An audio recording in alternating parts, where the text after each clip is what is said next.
अतीक अहमद और अशरफ हत्याकांड मामले में शुक्रवार को सुप्रीम कोर्ट में सुनवाई हुई, जिसमें सर्वोच्च अदालत ने उत्तर प्रदेश की योगी आदित्यनाथ सरकार को जमकर फटकार लगाई है। सुप्रीम कोर्ट ने योगी सरकार पर कई सवाल दागे हैं और उनसे स्टेटस की रिपोर्ट मांगी है। कोर्ट ने अतीक और अशरफ को मेडिकल के लिए ले जाने के दौरान पर्याप्त सुरक्षा एहतियात न बरतने पर भी नाराजगी जताई। सुनवाई के दौरान सुप्रीम कोर्ट ने तीखा सवाल करते हुए यूपी सरकार से पूछा कि हत्यारों को यह जानकारी कैसे मिली कि अहमद ब्रदर्स को अस्पताल ले जाया जा रहा है। पीठ ने यह भी पूछा कि पुलिस अहमद ब्रदर्स को अस्पताल एम्बुलेंस में ले जाने के बजाय पैदल लेकर क्यों गई। इन तमाम सवालों का यूपी सरकार की तरफ से मौजूद वकील मुकुल रोहतगी ने जवाब दिया। तो सुप्रीम कोर्ट में हुए ये सवाल जवाब। सुप्रीम कोर्ट ने ये सवाल पूछा कि हत्यारों को कैसे पता चला कि उन्हें अस्पताल ले जाया जा रहा है और अतीक अशरफ को एम्बुलेंस की जगह पैदल क्यों लेकर गए। इसका यूपी सरकार के वकील की तरफ से जवाब दिया गया। हत्यारे न्यूज फोटोग्राफर के भेष में आए थे, उनके पास आईडी कार्ड भी थे, वहां 50 लोग थे और बाहर भी लोग थे। आपसी रंजिश के चलते इस तरह की हत्या को अंजाम देना संभव है। सुप्रीम कोर्ट ने अगला सवाल दागा, लेकिन उन्हें कैसे पता चला कि अस्पताल लाया गया है। इसका जवाब देते हुए यूपी सरकार के वकील ने कहा, कोर्ट के जजमेंट की वजह से पुलिस हिरासत में किसी भी आरोपी का हर 2 दिन में मेडिकल परीक्षण करवाया ही जाता है।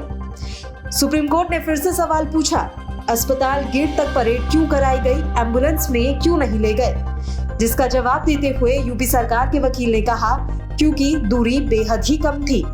सुप्रीम कोर्ट ने सवाल किया, आपके पास जो भी तथ्य हैं वो हमें दें, हम इस पर गौर करेंगे। इस पर यूपी सरकार के वकील ने कहा, एक जांच आयोग और एसआईटी पहले से जांच कर रही है। आयोग में 2 मुख्य न्यायाधीश, एक अन्य न्यायाधीश और एक पुलिस अधिकारी शामिल हैं। हम और क्या कर सकते हैं। इस पर सुप्रीम कोर्ट ने कहा कि इसे रिकॉर्ड पर रखिए। जिसका जवाब देते हुए यूपी सरकार के वकील ने कहा कि लॉर्डशिप नोटिस मत दीजिए, हमारे पास जो भी तथ्य या सामग्री है हम उसे रिकॉर्ड में रखेंगे। कोर्ट ने रोहतगी के इस बयान को रिकॉर्ड में लेते हुए यूपी सरकार से आने वाले 3 हफ्तों के अंदर अतीक अशरफ हत्याकांड की स्टेटस रिपोर्ट दाखिल करने को कहा है।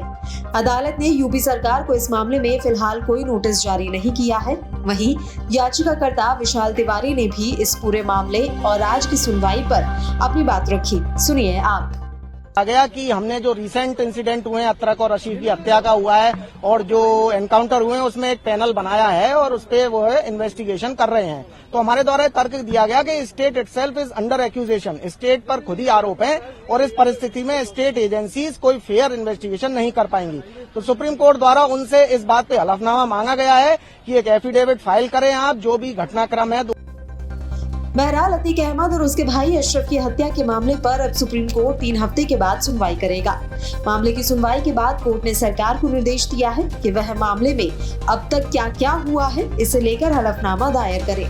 इसके अलावा BS चौहान आयोग की रिपोर्ट के बाद उठाए गए कदमों के बारे में भी जानकारी दे।